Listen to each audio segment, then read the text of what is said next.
I'm Zach Irwin, and here's your sports fix. We begin with sad news from the world of baseball.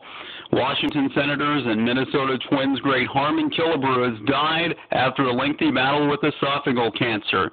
Killebrew, up until recently, had been battling the disease before electing for hospice care on Friday. Killebrew slugged his way to 573 career home runs, good for 11th on the all-time list. Killebrew had his wife and family by his side through his dying day. Killebrew dead at 74.